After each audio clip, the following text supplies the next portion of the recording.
I want to start with the Trey Lance trade, which really went badly for San Francisco. But I was thinking about it in the context of these what if trades when a team is really close to winning a title.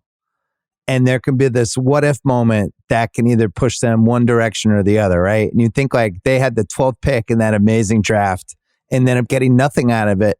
But yet when I was doing all my rankings for the season this year, they have the most talent in the league. Yeah. So they whiffed on that trade and still have the most talent in the league. What if you just cherry picked anybody else from that top 12 and put them in there? It's kind of amazing how it worked out, right? I still think they have a chance to win the NFC. They do. I mean, look, they finally, other than, Kyle had, when he went there, he had Brian Hoyer. That didn't work. Trades for Garoppolo, that worked. And then, CJ Beathard, Nick Mullins, none of those guys work. And now Purdy worked. And so, yeah, I mean, they've collected this. They've done a really good job of collecting talent around their defense, the skilled players, getting Samuel, trade for McCaffrey. I mean, they've done a really good job other than they whiffed on this one. And I think they got overextended. They kept convincing themselves they had to change the offense when really, in reality, McCaffrey trade changed their offense. They became positionless on offense. Samuel's a running back. No, he's a receiver. McCaffrey's a receiver. No, he's a running back. That changed their offense, not Trey Lance. I think they misjudged that, but they're good enough to recover. That's a good organization that does that. Yeah, I was trying to think other teams that could whiff on this and still win a championship. So obviously my mind went to the NBA because that's the sport I can remember the best. The Detroit Pistons. Yeah. They have that Darko pick and they miss it, right? And Carmelo and Wade and Bosh are the next three picks. They could add any of them and added them to the team. And they, a little bit like the Niners, got a little cute. And they were thinking, well, we already have Tayshaun Prince. We don't need another wing guy. Let's hit a home run here. Yeah, Darko. Oh, his game. Oh my God, he had this amazing workout. Like Darko and Trey Lance, there's a lot of similarities to, oh my God, this won't be a home run pick. This will be a grand slam pick if we add him. And they whiff it and they still won in 2004. And then they had a really nice 4-year run. But then you look and you think like, man, if they had gotten Carmelo, it's different. I think the biggest mistake we make in scouting is we just have this ability to project a player that there's no evidence that it's there. It's like a baseball player. We're going to go from a aluminum bat to a wooden bat, and he's going to increase his power. Like that's not going to happen. We know it's going to decrease. And so when, this Lance thing, he never played. I mean, I can still remember we drafted Terrence Flagler in the first round in San Francisco in 1985, and he was a disaster. And after the pick, and we found out about Flagler, the running back, Walsh said to me, he said, you can't take these guys that don't play and look forward. You got to take these guys that don't play and look back. That was my thought on Mitchell Trubisky. 1-year player, Mr. Ohio in the state of Ohio, right? But doesn't get recruited to go to Ohio State. At quarterback, he gets recruited to play free safety. He's got to go to North Carolina, where he doesn't play. Trey Lance, University of Minnesota, says, we'll take you, but an athlete, not as a quarterback. And then he goes to North Dakota State and he plays, but is that really playing at the highest level? I think these 1-year sensations, where you don't see them and you're projecting them like Darko and all those guys, you make mistakes on them and you convince yourself through your own bias. Oh yeah, he's going to be good. He's going to be good. He's going to be good. When there's no evidence that says he's going to be good. Those workouts are tough. I mean, there's so many ways a draft can go wrong. Like even in your book, you wrote about when you guys passed on Warren Sapp in 95 because you had bad intel about off the field stuff with him, not taking him, and he becomes one of the best 50 players of all time. Marino's another one where, and that's been pretty famously chronicled. So you have off-field whisper stuff can be one thing, and then the flip side of that where, the right workout and you see somebody. I remember Yijin Lan, they're in the Duran Odin draft. Yijin Lan like posting up the chairs and being like, "Oh, look at this guy." It's like, can we see this guy play basketball? Mm-hmm. And these scouts can just fall in love with the idea of something versus what the evidence actually is, right? Right. Well, I'm the life of a Sixer fan. Oh, Sean Bradley, we see, and I know he's hurt right now. I mean, unfortunately, but he's going to be great. Okay. Markelle Fultz. I mean, literally, he came in and worked out, and they said it was a horrendous workout. But we're going to overlook that and pick him first overall in the draft. I mean, sometimes our bias just gets in the way of it. I wish I could live my life again and remind myself in the draft room, you have bias, you have bias, you have bias. You're making a mistake. You're screwing this thing up because you want it to be this way and it's not. I think that what made the Trey Lance, there's been a lot of bad football trades over the years, right? Even when you think of what Denver actually traded for John Elway, who everybody knew was like a potential generational quarterback. And they gave up Chris Hinton, another first. And like you look back and it's like 20 cents on the dollar for this guy who becomes this amazing guy. But I think the thing that was really weird about the Trey Lance thing, and I never understood it, I remember talking about it on time on my podcast, you certainly talked about it on yours, is they traded up not knowing what they were going to do.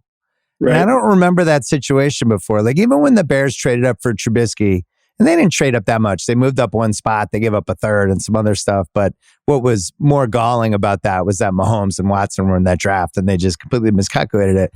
This Niners thing was so different because it was such a great draft. There was a real chance somebody might fall down to them anyway. And when you move up like that, you kind of have to know what you're doing. And it didn't seem like they did. And you've talked a lot about on your pod about you felt like Shanahan wanted Mac Jones.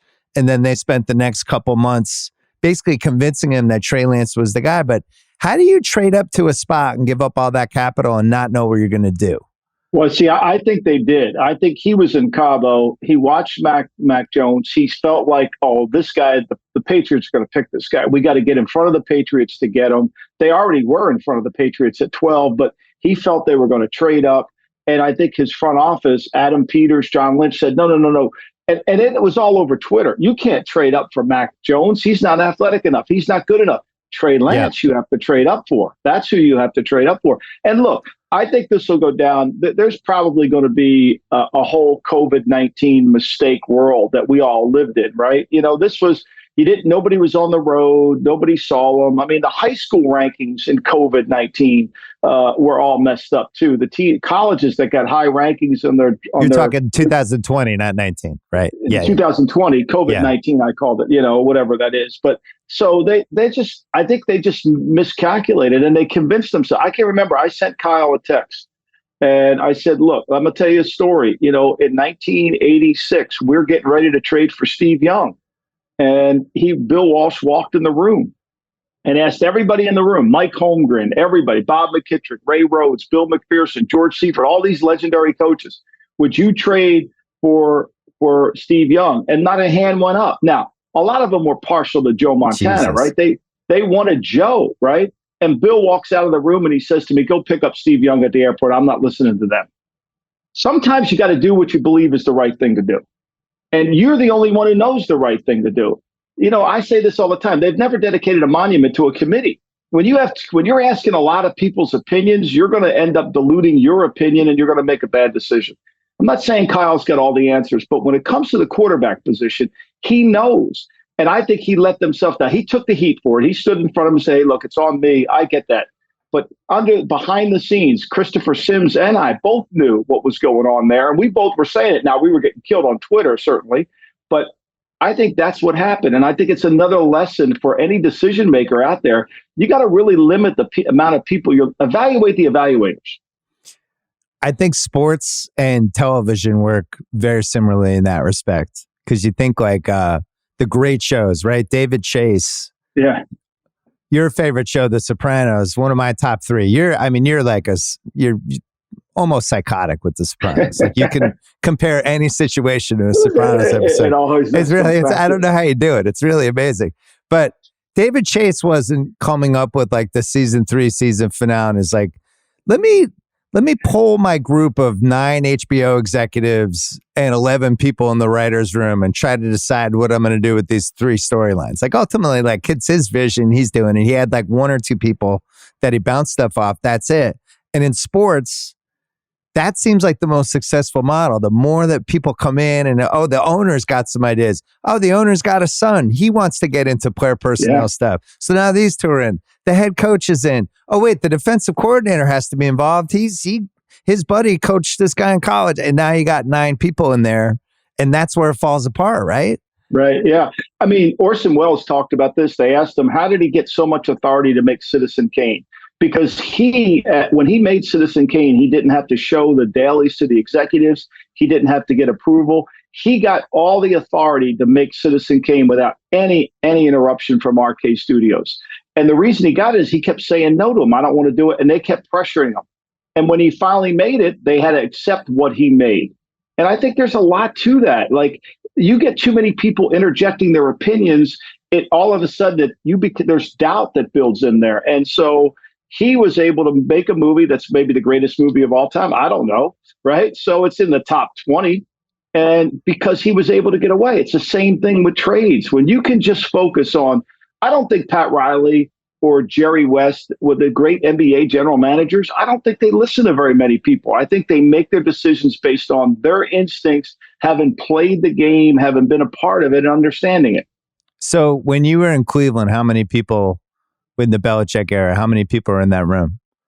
There were a lot. We had David, we had the Modell family. Art Modell would always listen to the newspapers. That day of the sack draft, he wanted to draft Tyrone Wheatley because the barber told him Wheatley was going to be a great player. George the barber. I love George the barber. He was great. He's an Italian guy, and I made sure that I always talked to George. But, we screwed that up. I screwed that up because we didn't have enough data on Sapp. We were told it was going to go bad, and it was wrong. Now, maybe we got lied to. Maybe we got conned because 3 picks later he goes. So, and we had a great opportunity to make that draft still work. And we were sitting there between Curtis Martin and another player and Craig Powell, and we just said, okay, we can get another. We'll get him later. And of course, we didn't get him. So that's all on us. But what happens is when you get too many people saying this is what you have to do, all of a sudden you don't have the conviction that you need.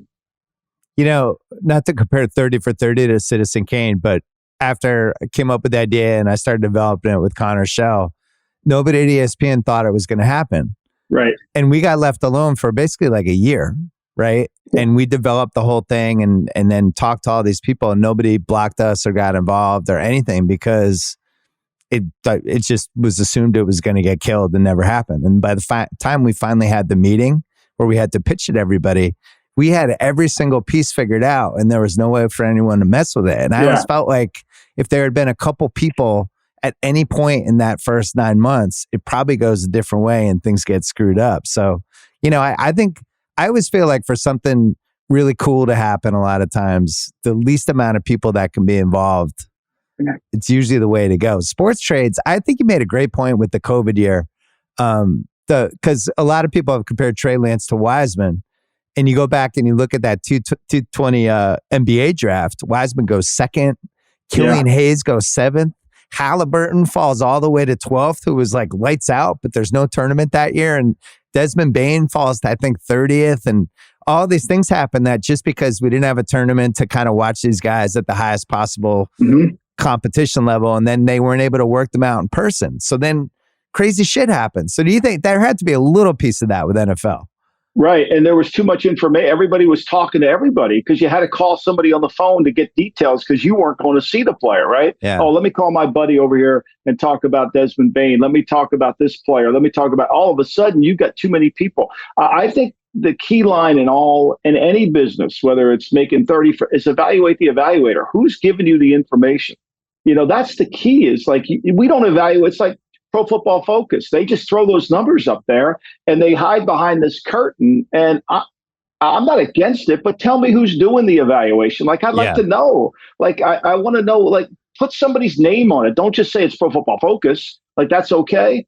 Like, you got to evaluate the evaluator because we're all going to be wrong. Like, that doesn't mean it's the Bible. It doesn't mean it's perfect. Like, just tell me who did this. Is it some guy in his basement in Des Moines who doesn't ever come out except for meatloaf? Like, tell me the guy that does it. I want to know. And I think that's where we tend to believe this. And we're so gullible. We just believe what we hear, because it's the easiest way to do it. It's hard to say to somebody, I disagree with that take. It's hard. You get killed out there. But the people that do, especially with so many self-proclaimed experts, if you don't, as Walsh would say, we're all thinking alike. No one's thinking. I think another thing that makes this trade like a possible documentary someday is just that draft, the top 12, where it's like Pitts, Chase, Waddle, Sewell, J.C. Horn, Surtain, Devonta Smith, Fields, Micah Parsons, and Slater are all the next picks. Yeah, but Parsons is a perfect example, right? There was a lot of dirt on him that whatever it was at Penn State, like, and none of it was true. Like, and none of it was coming from the Penn State people. Like, it was like he was like, if you just go back and watch him, like, oh my God, this guy's great. But all of a sudden, all this and then, there's so much misinformation. That's why, if you can focus, and, as Steve Jobs said, focus is about saying no to everything. If you can focus on what your task is, you'll be much better. But it's hard to do in this world, especially if you have any internet connection.